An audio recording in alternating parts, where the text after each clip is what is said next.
Cuando en el siglo XV los europeos conquistaron Canarias, se encontraron con unas sociedades muy distintas a las del viejo continente.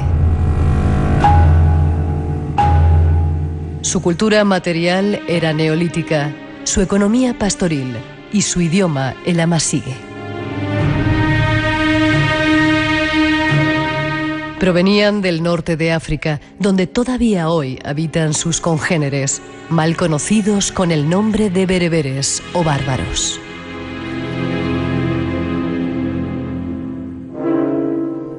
Los guanches isleños creían en la vida después de la muerte, y en islas como Tenerife y Gran Canaria embalsamaban a los difuntos de mayor rango. Los cuerpos recibían el nombre de xaxos, que significa enjuto, desecado, y a pesar del expolio al que fueron sometidos, todavía pueden contemplarse en varios museos del archipiélago.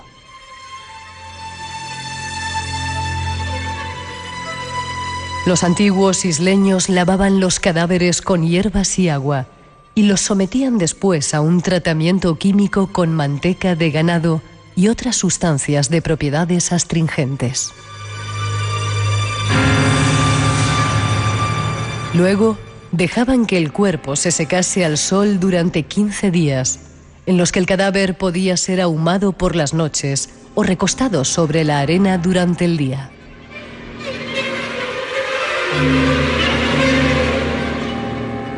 Transcurridos los 15 días de secado, envolvían el cuerpo enjuto con pieles de cabra, cuyo número variaba en función de la posición social del difunto.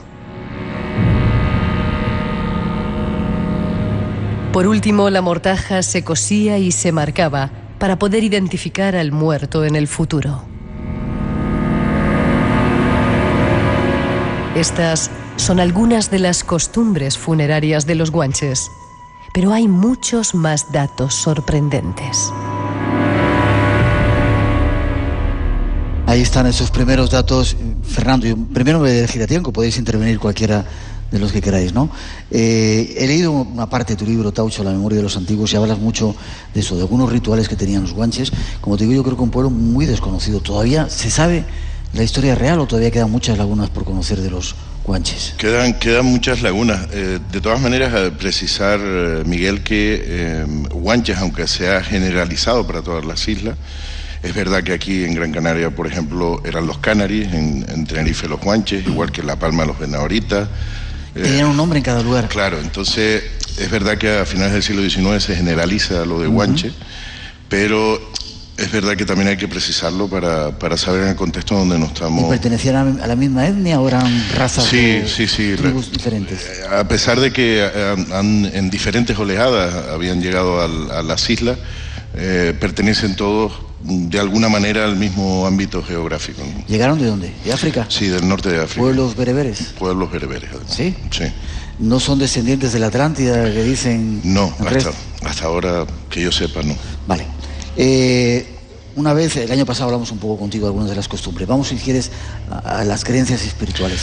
¿Te creían en el más allá, en la trascendencia? Sí, ahí dentro del ataucho, que es como se denomina, yo he focalizado sobre todo en la tradición oral en Tenerife, y el ataucho es un concepto que se crea después de la conquista para preservar esas, de alguna manera, esa información, ¿no?, que se pierde. ¿Qué significaría el ataucho? Taucho es lo que se difunde, la oralidad.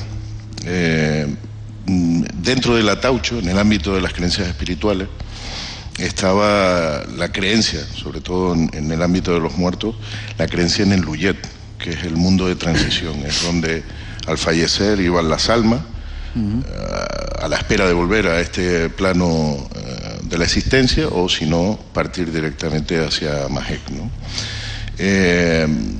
Dentro de los procesos, como se adelantaba en la introducción de la momificación, hay ciertos elementos, como por ejemplo la de un samarín, en este caso. ¿Qué es un samarín? Un samarín es lo que tendríamos en la equivalencia a un chamán. De hecho, la palabra nativa significa eso, hombre de poder, ¿no? ¿Y todo eso venía de las culturas bereberes de África? Sí. Hay incluso bastantes datos, sobre todo dentro de la oralidad, que nos hablan de que lo que hasta ahora se había creído dentro del ámbito de las creencias, ¿no?, de los antiguos canarios, de alguna manera los cronistas lo recogen fragmentados y en muchas veces pues no yendo directamente a la fuente, ¿no?, que en este caso es la Taucho en Tenerife. Bien. Creían en una trascendencia, que el cuerpo moría pero que el espíritu seguía funcionando por ahí. ¿Había cielo e infierno para ellos? No, existía, el Luyet era el mundo de transición, o más allá, que es la traducción de ese vocablo. Era un mundo de color naranja, es decir, es como un color naranja suave. ¿Sí? Sí, y además es el mismo color que toma los atardeceres cuando el sol cae, y que aquí en Canarias se le dice el sol de los muertos, ¿no?, precisamente por esa extinción, ¿no?, de alguna manera, y ese color, esa tonalidad naranja que queda, ¿no? Una vez que permanecían en ese lugar, trascendían el tema de la momificación.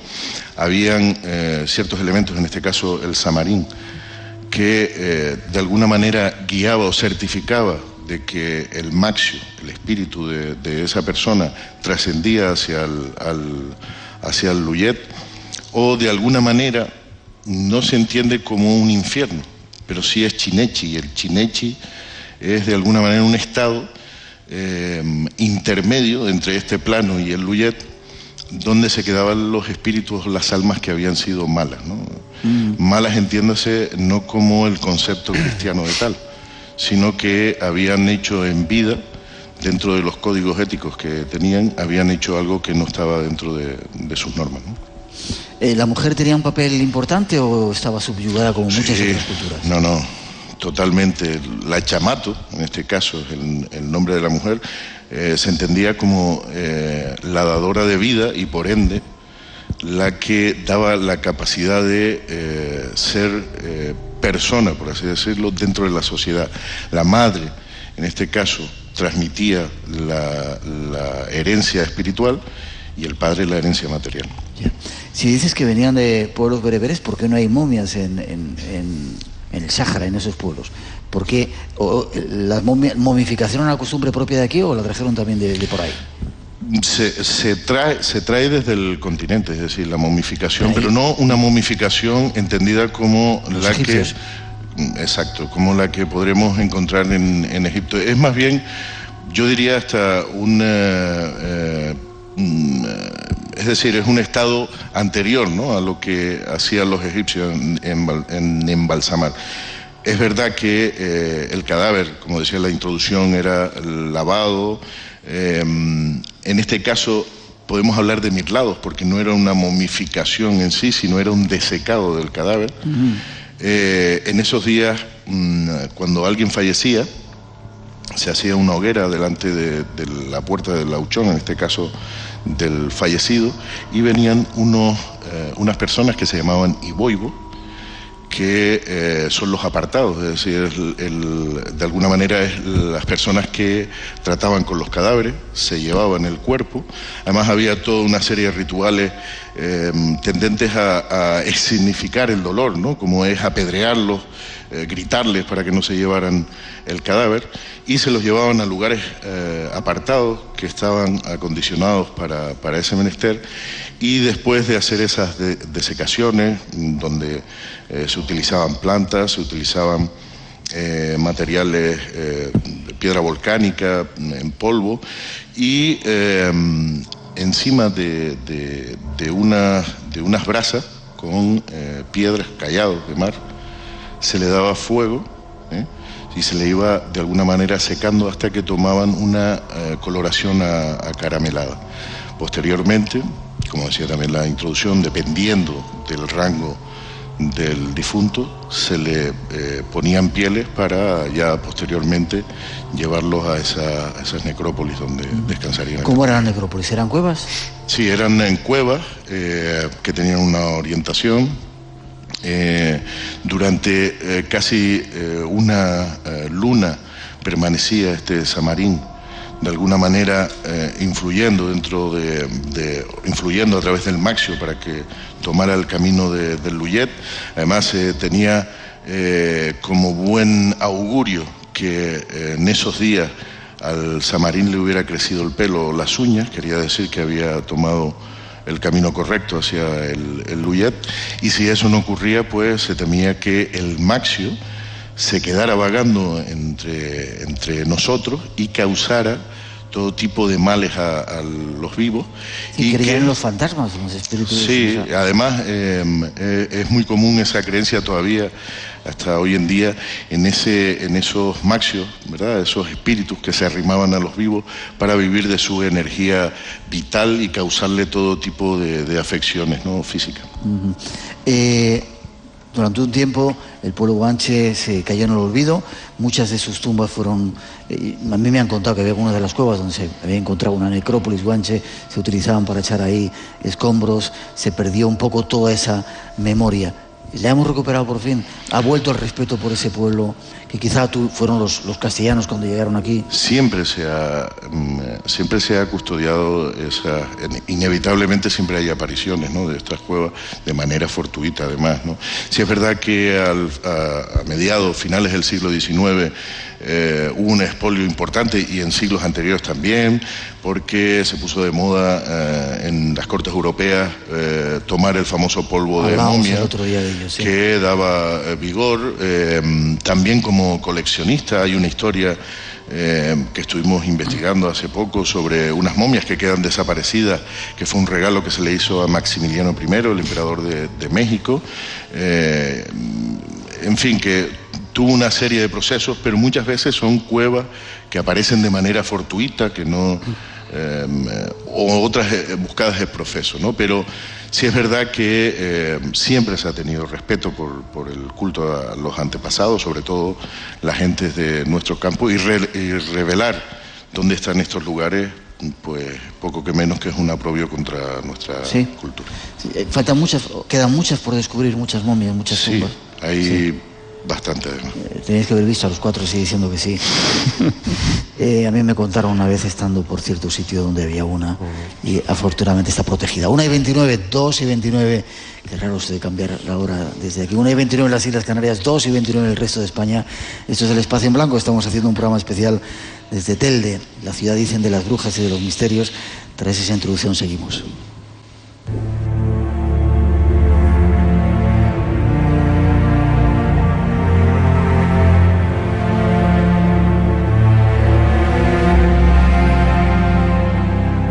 Nuestro próximo tiempo lo vamos a dedicar a conocer algo más de los animeros, una palabra que probablemente solo recuerden los más viejos de las Islas Canarias.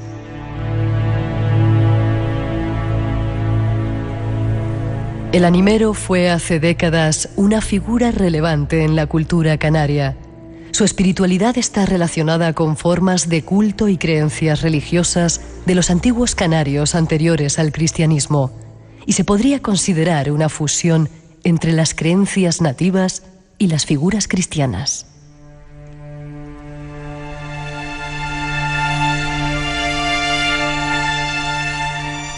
Existieron muchos de renombre, entre ellos don Agustín Alegría, el majorero.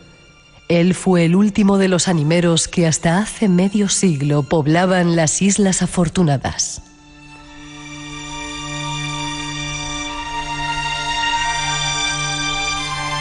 El animero fue una figura relevante en las sociedades campesinas hasta mediados del siglo XX, ayudando a las ánimas a pasar al otro lado.